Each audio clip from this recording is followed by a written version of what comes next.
a test of whether or not Ripple can outperform the tackle. When will Ripple provide updated justifications for its claims? What is the full price once the free sample ends? In this video, we'll cover the topics you've asked about. For the time being, please subscribe to the channel, and we will begin shortly. Ripple CTO, David Schwartz, has updated his Twitter header to a picture with a message. The word Ripple appears at the top of the page, and the surrounding content makes clear that the SEC is taking action against Ripple. The encryption community is abuzz with speculation about what Schwartz might mean and whether or not this provides any clues as to the outcome of the case. In order to deliver instant payments to the people, a scrappy financial startup must first overcome a web of corruption and betrayal. A higher price than expected was paid for shaking things up, and now they must decide between achieving their goal and staying in business, as implied by the profile picture's message.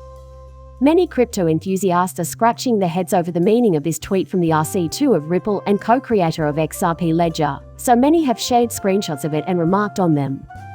They do concur, however, that the fight with the US Securities and Exchange Commission that began in late 2020 is the most probable explanation. Many in the XRP army have taken to Twitter to express their solidarity with Schwartz, Ripple CEO Brad Garlinghouse, and the rest of the Ripple executive team as they work with the legal team to secure a favorable ruling and protect the cryptocurrency industry from CIA influence. Like many advocates of encryption have assumed, the SEC appears to be working towards classifying cryptocurrencies as securities and regulating them under securities legislation that dates back to the early 20th century, when financial markets were still largely analog. According to the Twitter account Ashley Prosperin, Schwartz's tweet suggests that Ripple may have to compromise on their long-term vision for the company in order to remain operational as a corporation. That is, they should settle for convincing the SEC to recognize XRP as a non-security, just as Bitcoin and Ethereum do. The founder of Crypto Law US and a vocal defender of Ripple against the SEC, John Deaton, has revealed what he believes to be the main condition on which the fintech startup will agree to settle with the SEC.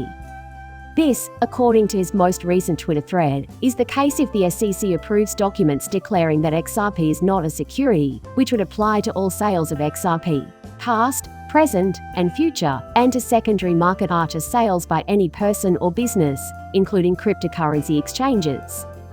According to him, 1,010 lawyers recommended a compromise in this case.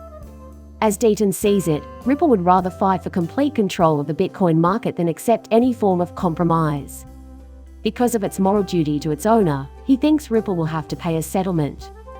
If Ripple declined the offer to settle the case and the case went to trial, it could take up to 10 years for the case to be resolved. In the case between Ripple and the Securities and Exchange Commission, both sides have filed their closing arguments and are now waiting for a summary judgment, but questions remain about the scope of the regulator's authority to oversee cryptocurrency and unseal key papers. In the most recent development, former pro-employee John Deaton has disputed a remark by SEC Chair Gary Gensler, in which Gensler claimed that all cryptocurrencies apart from Bitcoin DC are classified as securities. The SEC is using Ripple to offer supplementary security, which is interesting to note. On the 27th of February, Deaton tweeted that there is no agreement on how to classify stocks. MicroStrategy executive chairman Michael Saylor was quoted as saying that Gensler's comments are evidence of growing agreement on the classification of security, and this prompted him to respond. As both sides wait for the summary ruling, Deaton previously discussed potential settlement options. If the regulator decides that Ripple's current and future power sales are not categorized as security, the company will pay $150 million to resolve the case, as stated by Deaton. He did warn, however, that the SEC's recent assault on the cryptocurrency industry made it unlikely that the agency would approve of the strategy. Deaton mentioned that the court hearing the case could shed light on the differences between ArcServe and secondary sales. It's worth mentioning that Stuart Alderoty, Ripple's general counsel, has previously implied that the SEC has very little chance of winning the case at the Supreme Court. Because of the few who had the wherewithal to stand up to the SEC's sexist bullying and clinging to tenuous legal stances that were not faithful to the law, the agency has lost 4 of its last 5 cases at the Supreme Court, he claimed. Journalist Roslyn Layton's motion to unseal the Hinman speech documents breathed fresh life into the case, as had been previously reported. The previous head of the SEC Division of Corporation Finance gave a speech in June 2018 that could provide a clear illustration of the agency's approach to securities classification. Heinemann agreed that the same logic could be applied to Ethereum and Bitcoin since they are not stocks. To plots in other places. Ripple has been the target of a class action lawsuit since 2018, and defense attorney James Fallen recently disclosed a new development in that case. Regarding the California case, investors have filed a lawsuit against the business and its CEO, Brad Garlinghouse, for allegedly selling XRP as an unregistered security. According to Fireball, they are asking the court to classify Extract as a security. Deaton had submitted paperwork to become an amicus brief in the case. A new motion was submitted by the plaintiffs in opposition to Deaton's request to be joined in the case. Many in the cryptocurrency industry look to the case of Ripple Labs v. SEC as the most important example set in the area of law pertaining to digital currencies. Cryptocurrency traders should brace for more U.S. government regulation if SEC Chairman Gary Gensler and his agency prevail in the case. It's possible, though, that the drivers are entirely questionable.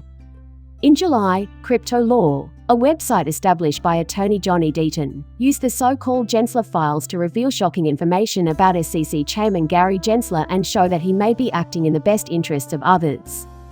More than $100 million in assets and money belonging to Gensler were being managed by Vanguard Group at the time, primarily through two key companies known as Annabelle Lee, LLC and Marital Trust.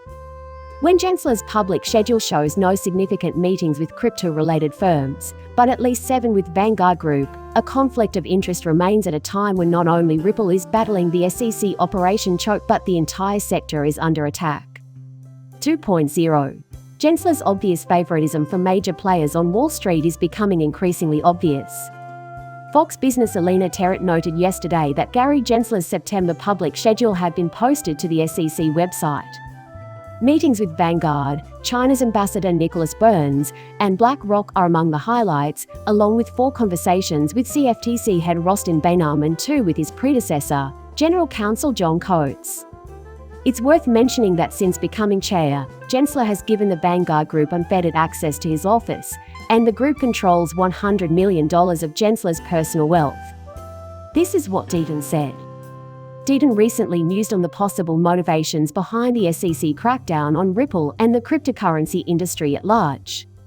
The lawyer claims that until Wall Street giants like his Vanguard are satisfied, Gensler will continue to control through enforcement. Deaton claims that the majority of Wall Street heavy hitters are bullish on cryptocurrencies. Larry Fink, CEO of BlackRock, the world's largest asset manager, predicts that technology will play a crucial part in the future. In addition, he emphasized the importance of reasonable animal governance. The following are Deaton's conclusions.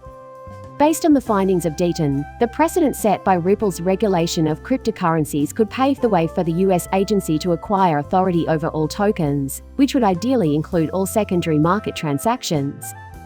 The stakes are higher than ever for Ripple's success in contrast to the SEC. It's all over today. Please like and subscribe my channel. See you later, bye.